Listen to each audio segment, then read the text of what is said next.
Butun dunyo ahliga 1-2 daqiqagina gapirish imkoni bo'lganda aytadigan gapim quyidagicha. Bir yilda ko'p narsa o'zgarishi mumkin. Xohlasangiz ham, xohlamasangiz ham, bir yildan so'ng hayotingiz hozirgidek bo'lmaydi. Buni hech qanaqasiga o'zgartira olmaysiz. Ammo hayotingiz qanday o'zgarishi o'zingizga bog'liq.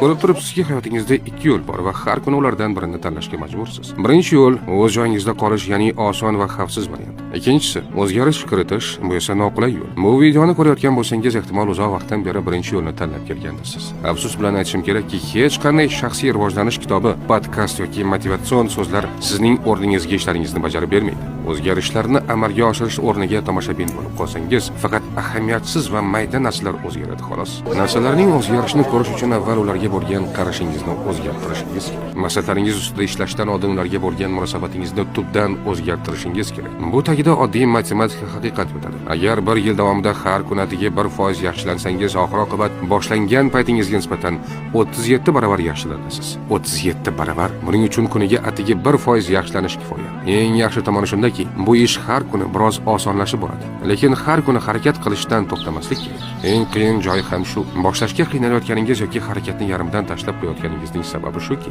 siz o'tmoqchi bo'lgan devor ko'zingizga juda baland ko'rinadi. Siz kunlik 1% o'sishga emas, balki bir yo'la 100% o'zgarishga e'tibor qaratasiz. Birinchi qadamni qo'yish muhim bo'lsa-da, har kuni kichik qadamlar qo'yishda davom etish undan-da muhimroq. Chunki to'xtovsiz harakat qilsangiz, harakat oxiri muvaffaqiyatsizlik bilan tugamaydi. Xo'sh, bugundanoq orzungiz ustida ishlay boshlasangiz-chi, birinchi qadamni qo'ysangiz-chi, o'z ustingizda ishlashda davom etsangizchi, bugun biroz vaqt ajratib mana shular haqida o'ylab ko'ring. Atrofingizdagi hamma elektron qurilmalarni 5 daqiqaga o'chirib, shunchaki bu haqida tasavvur qiling. So'ngra boshlang va ortga qarang.